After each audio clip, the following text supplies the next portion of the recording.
ಇನ್ನು ನೆಕ್ಸ್ಟ್ ರಾಶಿಗೆ ಬರೋದಾದರೆ ವೃಶ್ಚಿಕ ರಾಶಿಯವರಿಗೆ ಹೇಗಿರುತ್ತೆ ಡಿಸೆಂಬರ್ ತಿಂಗಳು? ಆರೋಗ್ಯ ಇರಬಹುದು, ರಿಲೇಷನ್ಶಿಪ್ ಇರಬಹುದು, ಹಾಗೆಯೇ ವೃಶ್ಚಿಕ ರಾಶಿಯವರಿಗೆ ಅಂತ ಬಂದಾಗ ಈ ಸಮಯದಲ್ಲಿ ನಿಮ್ಮ ಆರೋಗ್ಯ, ವೃಶ್ಚಿಕ ರಾಶಿಯವರ ಕುಟುಂಬ, ಹಾಗೆಯೇ ವೃಶ್ಚಿಕ ರಾಶಿಯವರ ಜಾಬ್ ಮತ್ತು ಕೆರಿಯರ್ ಅಥವಾ ಫೈನಾನ್ಸ್ ಪ್ರಾಬ್ಲಮ್ಸ್ ಇದೆಯಾ ಹೇಗಿದೆ ಅಂತ ನೋಡೋದಾದರೆ, ಮೊದಲನೇ ಕಾರ್ಡ್ ಬಂದು ಆರೋಗ್ಯ ಸಮಸ್ಯೆಗಳು. ಇಲ್ಲಿ ಯಾವುದೇ ರೀತಿಯ ಮೇಜರ್ ಹೆಲ್ತ್ ಇಶ್ಯೂಸ್ ಬರ್ತಾ ಇಲ್ಲ.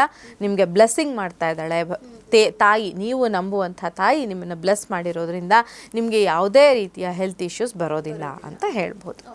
ಕುಟುಂಬದಲ್ಲಿ ಕೂಡ ಯಾರೋ ಒಬ್ಬ ದೊಡ್ಡ ವ್ಯಕ್ತಿ, ನಿಮ್ಮನ್ನೆಲ್ಲರನ್ನೂ ಕಾಪಾಡೋಕ್ಕಿರುವಂತಹ ದೊಡ್ಡ ವ್ಯಕ್ತಿ, ನಿಮ್ಮ ಯಾವುದೇ ಸಮಸ್ಯೆಗಳಿದ್ರೂ ಅದನ್ನು ಪರಿಹರಿಸಿ ನಿಮ್ಮನ್ನು ಪ್ರೊಟೆಕ್ಟ್ ಮಾಡೋದಕ್ಕೆ ಬಂದಿದ್ದಾನೆ.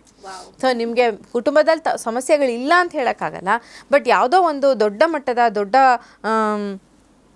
ಸ್ಥಾನದಲ್ಲಿರುವಂತಹ ವ್ಯಕ್ತಿ ನಿಮಗೆ ಇರುವಂತಹ ತೊಂದರೆಗಳಿಂದ ನಿವಾರಣೆಯನ್ನು ಕೊಡೋದಕ್ಕೆ ರೆಡಿಯಾಗಿದ್ದಾನೆ ಅಂತ ವ್ಯಕ್ತಿನೇ ಕುಟುಂಬದಲ್ಲಿರುವಂತಹ ವ್ಯಕ್ತಿ ಅಥವಾ ಯಾರೋ ಸ್ನೇಹಿತರಿರ್ಬೋದು, ಯಾರಾದರೂ ಒಬ್ಬರು ವ್ಯಕ್ತಿ ನಿಮ್ಮ ಎಲ್ಲ ಪ್ರಾಬ್ಲಮ್ಗಳಿಗೆ ಒಂದು ಸೊಲ್ಯೂಷನ್ನ ಕೊಡೋದಕ್ಕೆ, ಕುಟುಂಬ ಜೀವನ ಸರಿ ಹೋಗೋದಕ್ಕೆ ಅವರು ತುಂಬ ಸಹಾಯಕವಾಗಿ ಇರ್ತಾರೆ.